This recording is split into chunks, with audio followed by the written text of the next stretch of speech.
I've written one Trump book. And I promise you, when I did my Trump book, I interviewed dozens of people. Not one ever told me Donald Trump was smart. And these people liked him. Not one ever told me he was honest. Not one ever told me he was a good man. You know, normally when you interview a bunch of people, when you're doing a biography, somebody will say, you know, that's a good man. Nobody said that to me. And these are people who like him and voted for him. They didn't even say that. People who are associated with The Apprentice. I mean, nobody. Michael Wolff is the one who called him an idiot savant on my show. He was on the Joy Reid show and said he's an idiot savant. He said he's a moron.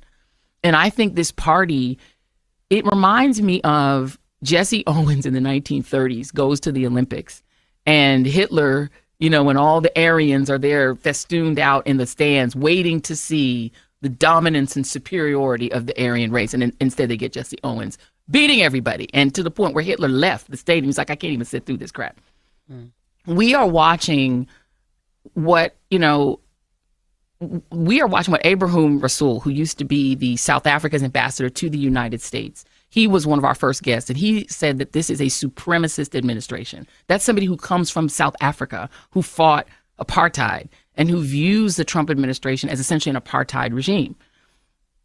But they are also incredibly incompetent. They are exposing the fallacy of the superiority of apartheid, because everyone they put in place to replace everybody black, everybody that's a woman, everybody that's gay, everybody that's, they're like, get them all out of here and bring us our WASP Christian conservative men and a couple of women.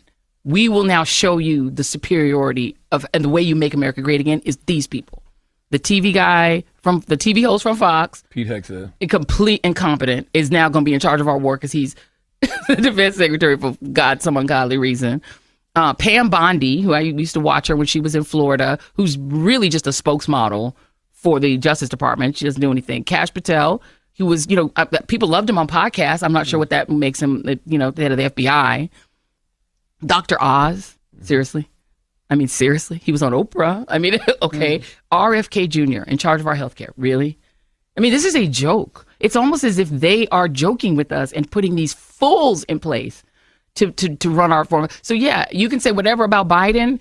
Donald Trump has put together a cartoon of an administration. It's a cartoon. It's like SNL. It's like SNL. If SNL did a skit, you would be like, brilliant. But this is real. We're stuck with this. And this clown show has now launched a war with Iran. Really?